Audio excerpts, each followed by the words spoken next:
Good day sa inyo mga ka-riders. So for today's video pala ay i-review naman natin ang pinakabago nilang Burgman 125. So naiba na yung size ng gulong nito guys sa harapan at saka sa likuran. Unlike sa dati, ito yung pinaka-latest version nila ng Burgman 125. So ngayon i-review natin kung ano nga ba yung specs and features at magkano na ba yung presyo ngayong taon at ano nga ba yung mga available na color na pwede natin magpilian ngayong 2023. Pero bago tayo magsimula guys, make sure na mag-subscribe kayo dito sa aking channel para lagi kayong updated sa ating mga bagong i-reviews na mga motor. At i-follow nyo na rin ako sa aking Facebook page para lagi kayong updated sa ating mga videos na i-upload dito sa aking channel. Unahin na nga natin dito yung gulong niya sa harapan guys. So dito sa kanyang harapan, naka-disc pad na ito, naka-round design. At meron tayong single caliper piston pero non-ABS ito guys.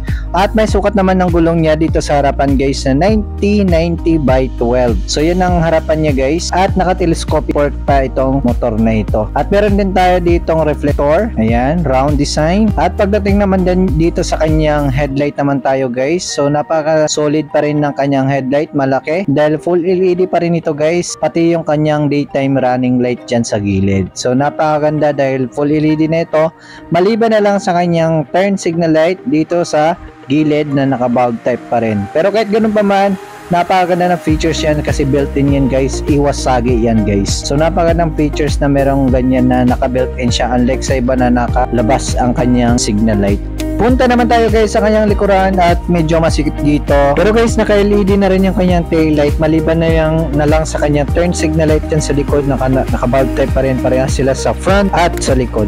Pagdating naman dito sa likuran guys, ito yung bago nila sa Burgman EX kumpara doon sa Burgman Street na 125 lang. So sa Burgman EX guys, may size ang gulong dito na 180 by 12. So pantay na siya doon sa unahan tsaka dito sa ulihan. Unlike dati na by 10 ang likuran at by 12 doon sa kanyang harapan. So yan ang naiiba guys dito sa Burgman Street 125 EX na version. So drum brake naman guys ang kanyang braking system dito sa likod, pero maganda pa rin naman yan. Meron din tayong kickstarter dito.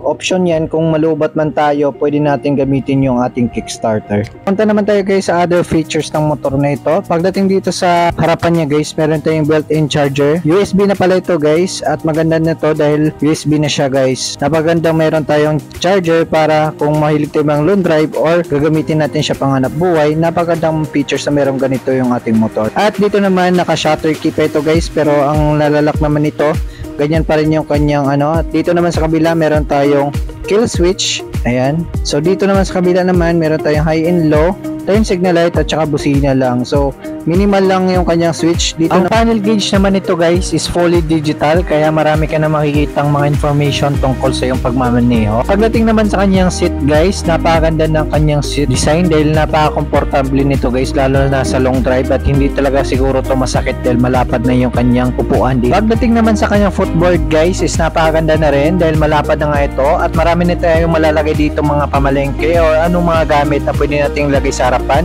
Meron din tayong sabitan dito sa harapan niya guys na pwede nating sabitan kung anong ating pinamili.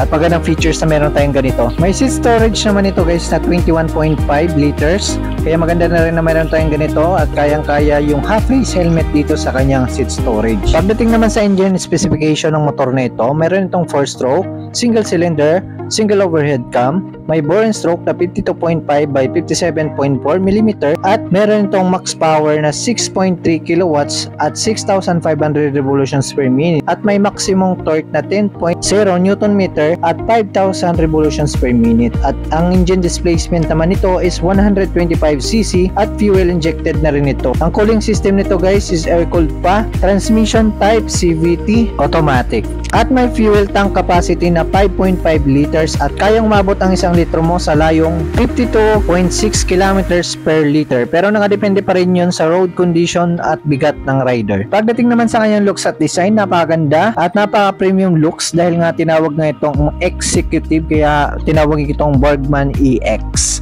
Kasi pang executive nga naman talaga yung kanyang design at forma. Para naman guys sa available color ng ating Boardman AX, meron tayong dalawang color variant na pwede natin pagpilian. Isang kulay bronze at black variant. Para naman sa updated price, meron tong cash price na 92,624 pesos. Down payment naman kung hulugan 10,000, monthly installment na 4,406 pesos. So nakadepende pa rin yan sa dealer, pero yung presyo natin na nandyan is sa Motor Trade yan guys. So meron pa yung rebate sila, depende na lang talaga sa dealer na pupuntahan ninyo. Anong masasabi nyo mga ka-rider sa video natin ngayon? Maaari kayo mag-comment dyan sa baba at i-follow nyo na rin ako sa akin social media account sa Mr. L Vlog TV page at i-subscribe nyo na rin ako sa aking YouTube channel. Muli, ako muli si Mr.